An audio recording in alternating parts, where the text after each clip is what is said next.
Ikra 3 p.m. news begins now.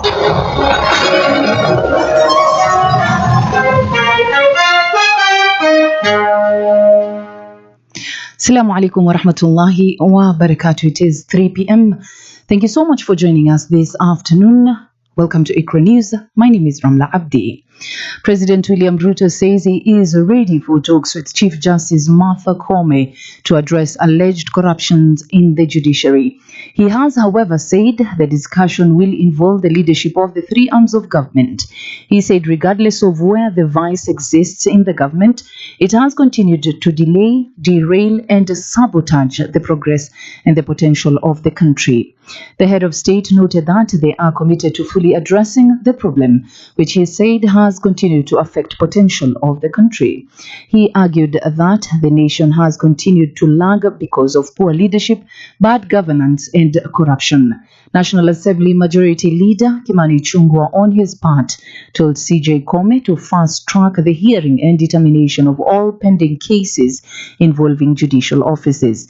He said Koome should not expect other petitions to be presented before the Judicial Service Commission when there are several others yet to be finalized.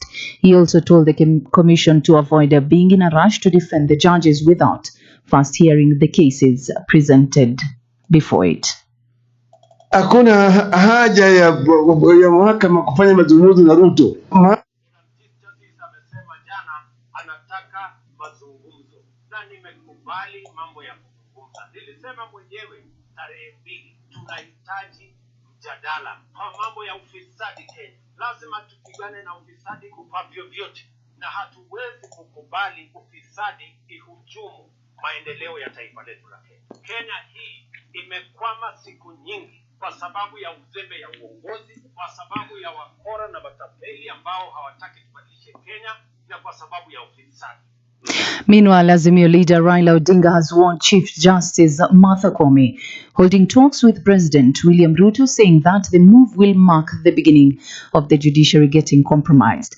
Speaking in Vihiga, Raila insisted that there is no need for the Judicial Service Commission to hold talks with Ruto. He noted that there is an active case in court that the executive has appealed and a ruling is set for January 25th. He said that the law also gives room for appeal in case one is not satisfied with the court's decision. The former Prime Minister said Koome already took a position on the matter, and any dialogue efforts would only further compromise the position of the courts. Raila added that should Koome go on with the talks, will be compromising the country. Raila called on Kenyans to stand firm in protecting the independent institution created by the Constitution of Kenya.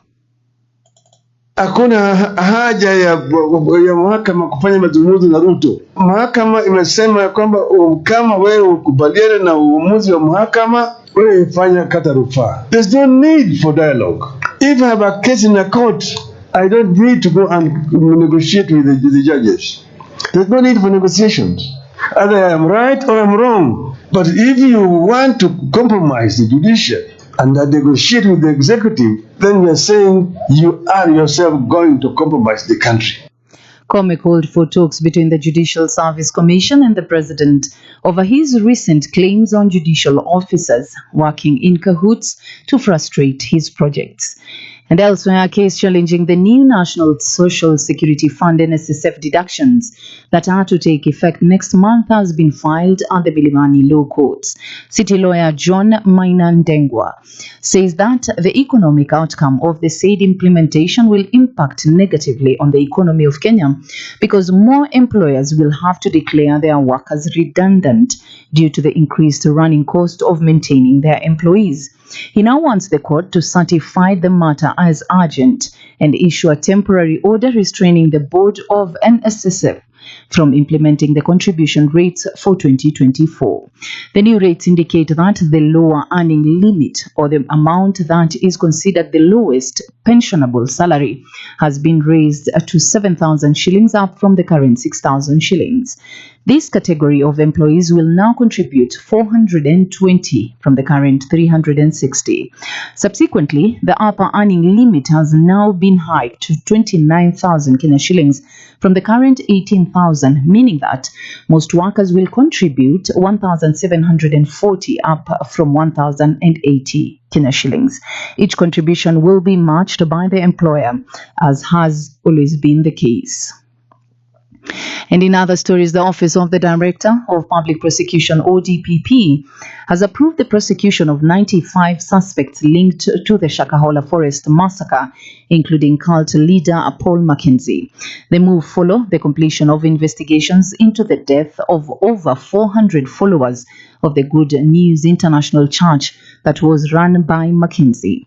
In a statement, Director of Public Prosecution Renson Ingonga said Tuesday that Mackenzie and his co-conspirators will be charged with murder, assault, terrorism, and facilitating the commission of a terrorist act.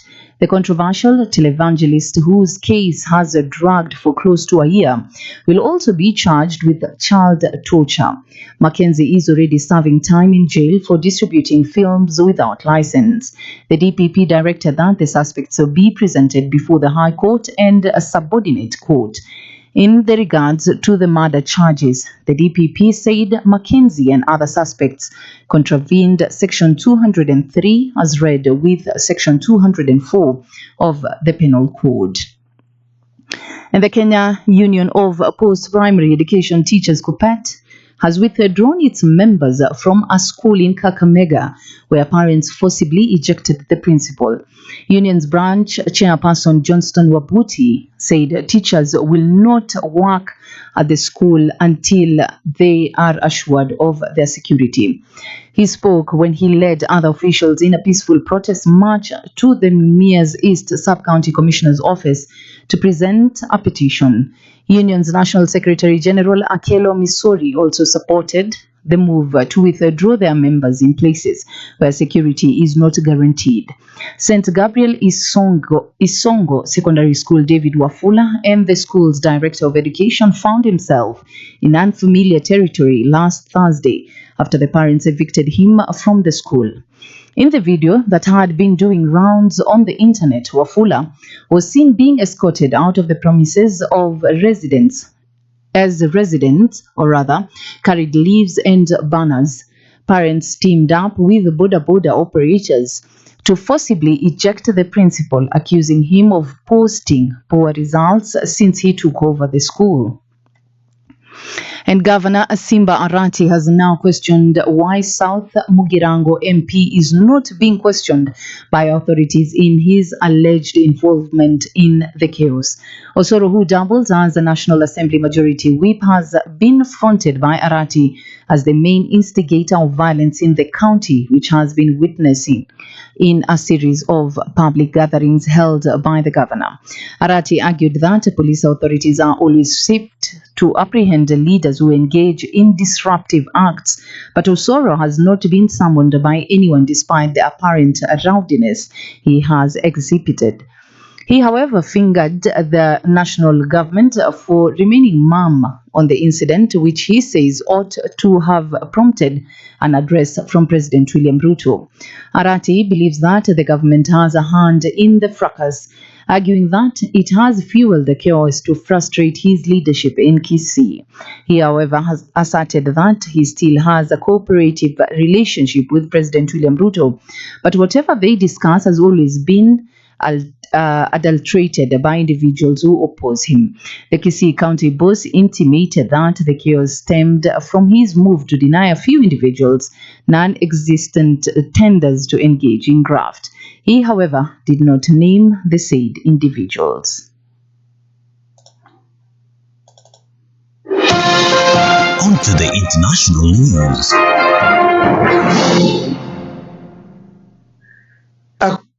The armed wing of the Palestinian group Hamas has released a video purporting to show the dead bodies of two Israeli captives it claims were killed in Israel airstrikes on Gaza.